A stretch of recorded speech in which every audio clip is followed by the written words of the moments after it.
Explain कर रहा था कि हम तीन तरह के क्षेत्र में अपनी एनर्जी को ज़्यादा बढ़ाएं। पहला है छात्रों के पास जाएं। तो छात्रों में हम ये कोशिश करें कि स्कूल के, कॉलेज के, engineering college, professional college, law college, जितने भी तरीके के व्यक्ति हैं, हम उनके उनके गुरुओं तक पहुँचें।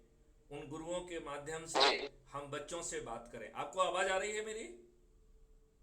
हाँ जी, आ रही है आ सर, रही है। बिल्कुल आ रही है हाँ। तो आप जो है, जब विद्यार्थी जिनके सामने पूरा भविष्य पड़ा है और उन्हें जो इतिहास पढ़ाया जा रहा है वो झूठा इतिहास सर। पढ़ाया जा रहा है, उन्हें सत्य पढ़ाया ही नहीं जा रहा है, और उन्हें जो, यदि वो इस नई बात को समझ पाएंगे और जुड़ पाएंगे तो उनके सामने एक अच्छा भविष्य होगा। और वो कल के चंद्रगुप्त जो है वो अपने प्रोफेशनल फील्ड में भी अच्छा कर पाएंगे, स्टार्टअप में भी अच्छा कर पाएंगे, रिसर्च एंड डेवलपमेंट भी में भी अच्छा कर पाएंगे, और चंद्रगुप्त बनकर, राजनेता बन के देश को जो है वो सेवाएं दे पाएंगे जो आज के समय संभव ही नहीं है। लिहाजा हम जो है उन गुरुओं को आइडेंटिफाई करें, जिनके माध्यम से उन लोगों को आइडेंटिफाई करें जिनका जुड़ाव जो है वो शिक्षा जगत से है, और हम युवाओं को अपने आप में जोड़ें। दूसरा, हमें सोशल इंजीनियरिंग पे ध्यान देना है, क्योंकि हमारा समाज जो है वो जातियों धर्मों में बटा हुआ है। तो हम कोशिश करें कि यदि मान लो एक जाति का व्यक्ति दूसरे के पास जाता है तो कई बार जातिगत कंसिडरेशन के कारण हम उसकी बात ध्यान से नहीं सुनते हैं।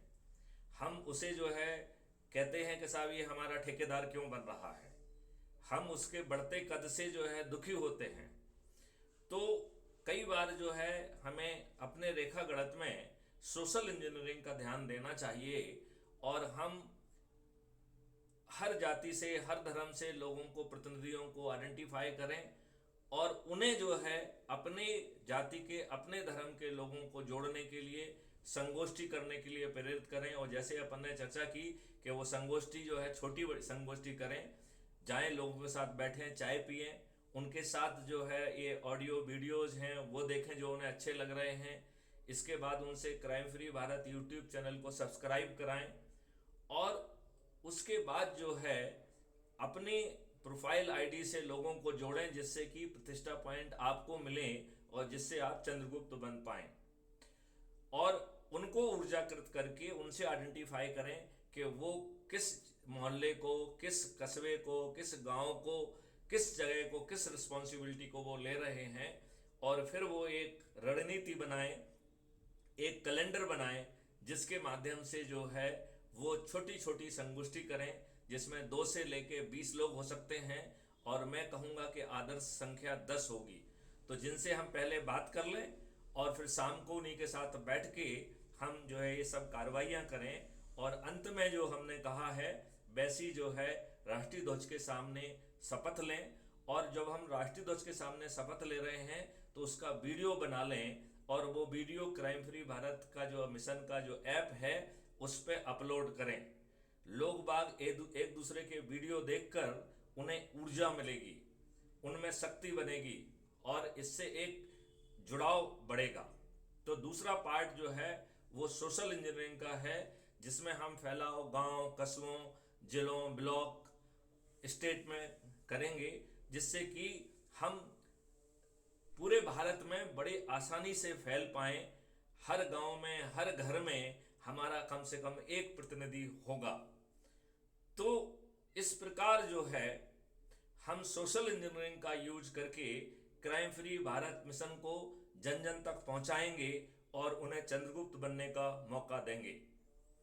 तीसरा पार्ट है जो बहुत महत्वपूर्ण है, हमारे वरिष्ठ नागरिक। वो, उनके पास समय भी है, ऊर्जा भी है, वो लंबे समय से जो है उन्हें लंबे समय का अनुभव है, उनके बड़े सर्कल्स हैं, उनके जो है मित्र ज़्यादा हैं, उनके रिश्तेदार भी ज़्यादा हैं। यदि वो अपनी एनर्जी का मात्र 10% भी इसकी तरफ लगाएंगे तो वो जो है अपने समय को भी अच्छे ढंग से बिता पाएंगे, और उसके साथ साथ वो राष्ट्र निर्माण में चंद्रगुप्त बनकर, स्वयं चंद्रगुप्त बनकर जो है जुड़ पाएंगे।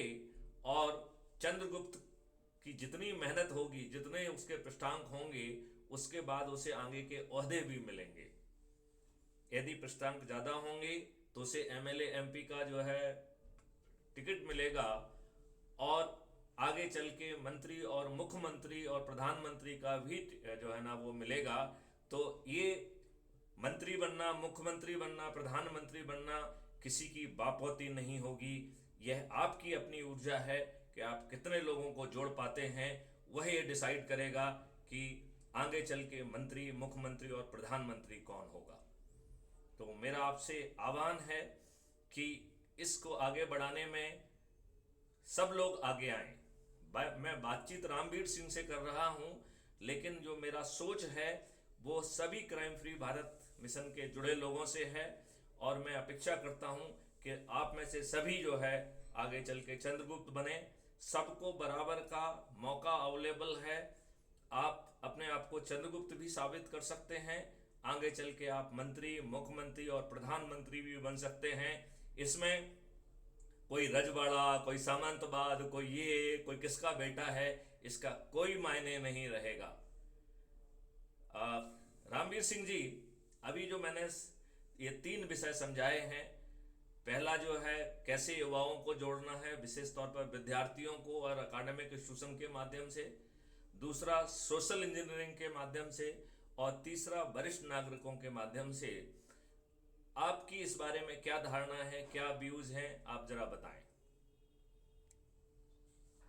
सभी बिल्कुल बहुत बढ़िया है, क्योंकि जो छात्रों को हम जोड़ते हैं, छात्रों के ऊपर तो आज आने वाली जो देश की जिम्मेवारियां हैं उनके ऊपर सबसे ज्यादा निर्भर करती हैं।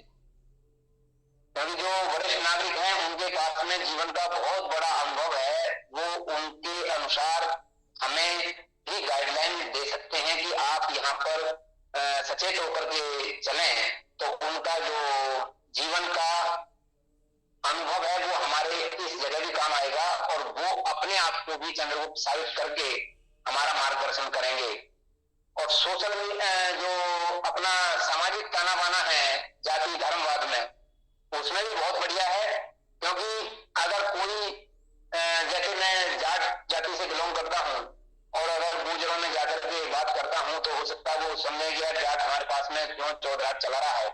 तो उनमें भी कोई ना कोई हमारा जो जानकार बंदा होगा, उसके माध्यम से वहां पर जाएंगे, तो वो अपने बंदे की बात जल्दी से सुनेंगे और समझेंगे। ये बात बिल्कुल तीनों ही जगह पर सटीक बैठती है, इसमें कोई दो राय नहीं है साहब। और किसी न किसी जाति में, किसी न किसी धर्म में तो एक दूसरे की पहुंच, जानकारी, जान पहचान, मित्रता किसी न किसी तरह से कहीं जॉब करते समय या कहीं वैसे रास्ते में आते जाते मुलाकात हो जाती है और मित्रता हो जाती है। और वो मित्रता तो बहुत लंबे समय तक चलती रहती है साहब। और वो इस जगह पर बहुत अच्छे से सटीक काम आ सकती है कि जहां पर देश का काम हो, बहुत बड़ा काम हो, और छोटे छोटे प्रयासों से बहुत बड़े काम को आसानी से किया जा सकता है। बहुत बढ़िया, सुंदर आपके विचार है सब।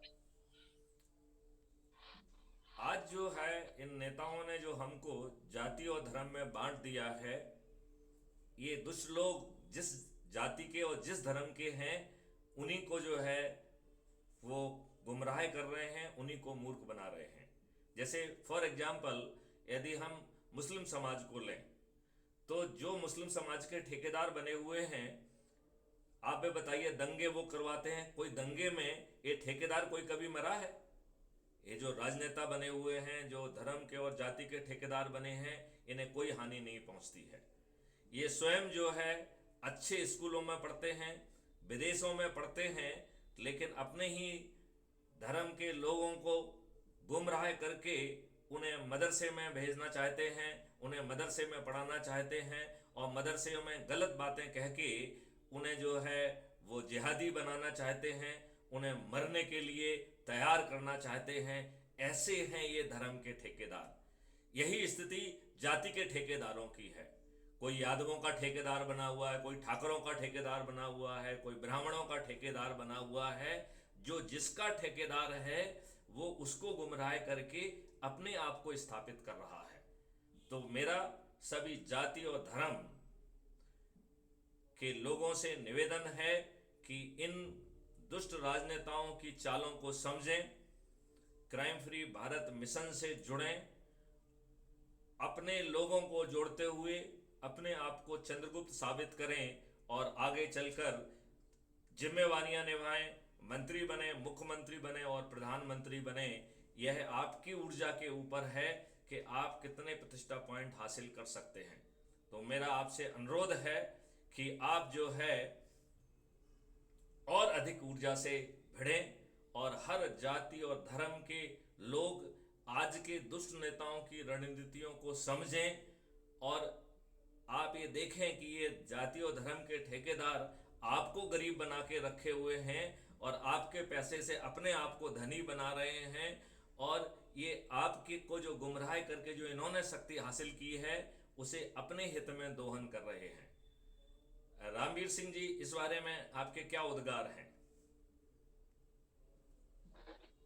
तभी ये तो पहले से ही चला आ रहा है कि जो आदमी धर्म का ठेकेदार हो या संप्रदाय का ठेकेदार हो, धर्म तो हमारा एक ही है, सनातन धर्म। और ये हमारे को हिंदू, मुस्लिम, सिख, ईसाई जो ये दिखाते हैं, ये तो सब पंथ हैं। और इन पंथों में भी जो ठेकेदार बने हैं, जातियों के हों या पंथों के हों, इन लोगों का कभी भी बुरा इसलिए नहीं होता क्योंकि ये दूसरे के घर में आग लगा करके चुपके से पीछे बैठ करके हाथ सेकने वाले लोग होते हैं।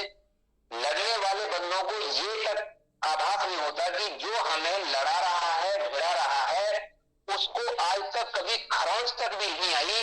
और इस इनकी जो धूर्त चाल है, इनको ना समझी के कारण ही हम आपस में लड़ते भिड़ते रहते हैं और अपना एक दूसरे का खून बहाते रहते हैं, एक दूसरे में रंजिश पालते रहते हैं। ये बिल्कुल नाइंसाफी है और इसको बदलने की जरूरत है। इसलिए पूरे देशवासियों से श्रीमान मैथिली शरण गुप्त जी के माध्यम से मैं रामवीर सिंह आप सबका आह्वान करता हूं, क्राइम फ्री भारत मिशन से जुड़ें और देश को स्वर्णिम भविष्य दें।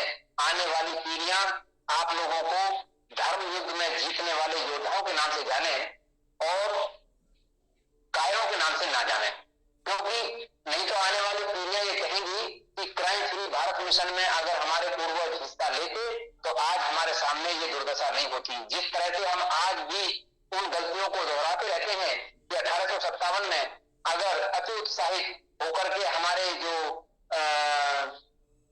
बंधु सैनिक थे अपना मंगल सिंह पांडे जी मंगल सिंह पांडे जी, अगर उसको 10-15 दिन पहले नहीं भड़काते तो हम 1857 में 100% आजाद हो जाते। अगर दुष्ट लोग हमारे बीचों में नहीं होते इस तरह के, तो रानी लक्ष्मीबाई को मारने वाला कोई जगत में पैदा नहीं हुआ था, उनको धोखे से मरवा दिया। सुभाष चंद्र बोस जी को किसी की हिम्मत नहीं थी कि उनको वो जिंदा ही गुम करवा दें, जिनके एक आह्वान के ऊपर 60,000 सैनिकों ने खड़े होकर के मां भारती की जंजीरों को तोड़वाने के लिए अपने आप को समर्पित कर दिया और उन्होंने 28,000 लोगों ने शहादत दे करके मां भारती को गुलामी की आजादी से आजादी दिलाने के लिए कगार पर पहुंचा दिए। अंग्रेजों को ये तक रास्ता नहीं मिल रहा था कि हम भागें तो भागें किस रास्ते से। तब जाकर के हमारे फूल वाले चचा और लाठी वाले बाबा ने उनकी सारी बातें मान करके हमारे ऊपर वो गुलामियत की जो व्यवस्था थी वो एज इट इज हम ढोते आ रहे हैं। हमारे उद्योगपतियों को, हमारे व्यापारी भाइयों को, हमारे दुकानदारों को, हमारे कमेरे लोगों को 24 प्रकार के टैक्सों से दबाए रखा कि ये आगे जाकर के उबर ना सकें। आज भी हम उनको ढोते आ रहे हैं। देशवासियों, जागो, उठो और इन सारी व्यवस्थाओं को बदलने में अपनी अहम भूमिका निभा करके अपने आप को चंद्रगुप्त साबित करें। इससे बेहतरीन मौका कभी नहीं आने वाला है, क्योंकि हम अगर इतिहास से समझ नहीं सकते तो आज जो आपके सामने साक्षात है उसको तो समझने की कोशिश करें कि आने वाली पीढ़ियां हमें धोखा ना समझें कि हमारे पूर्वज भी ये काम उनके सामने था, कर सकते थे, लेकिन नहीं किया। बहुत सुंदर जी सर, बहुत सुंदर। तो रामवीर सिंह जी, आपने बहुत सुंदर भाषा में अपने उद्गार दिए और मुझे पूरा विश्वास है कि हमारे देश के वासी, हमारे छात्र, हमारे विद्यार्थी, हमारे समाज के लोग, हमारे वरिष्ठ नागरिक सभी जो है इस अपील को समझेंगे। मैं अब इस वार्तालाप को यहाँ पे समाप्त करना चाहूँगा और आप सभी का आह्वान करता हूँ कि अपराध मुक्त भारत मिशन से जुड़ें। हम इस देश को अपराध मुक्त भी करेंगे, साइबर क्राइम मुक्त भी करेंगे, हम इसे कर मुक्त भी करेंगे, हम इसे भ्रष्टाचार मुक्त भी करेंगे, हम इसे बाढ़ और सूखा मुक्त भी करेंगे। हम अपने किसानों को 5 गुना अधिक धनी बनाएंगे और मजदूरों को 10 गुना अधिक धनी बनाएंगे और भारत को फिर से एक समृद्ध और विश्व की सबसे बड़ी रिसर्च एंड डेवलपमेंट हब बनाते हुए इसे विश्व गुरु के रूप में स्थापित करेंगे। मैं आप सभी का आह्वान करता हूं कि आज की जो राजनीतिक व्यवस्था है वो आसुरी है, दुष्टतापूर्वक है। इसमें काले चरित्र के घटिया लोगों को प्रेफरेंस देके उन्हें टिकट बांटा गया है, उन्हें धूर्त चालों के माध्यम से जिताया गया है, आपको जो है संकट में रखा गया है, आपको डराया गया है, आपको धमकाया गया है और आपको वोट बैंक के तहत उपयोग में लाया गया है। मैं आप सभी का आह्वान करता हूं, हे पार्थ उठो, गांडीव उठाओ, यह धर्म युद्ध है, इसे लड़ना ही होगा। यदि यह धर्म युद्ध नहीं करोगे तो तुम एक धनुर्धारी के रूप में नहीं बल्कि एक कायर के रूप में तुम्हारी संतानें, तुम्हारे आने वाली जनरेशन तुम्हें याद करेंगी।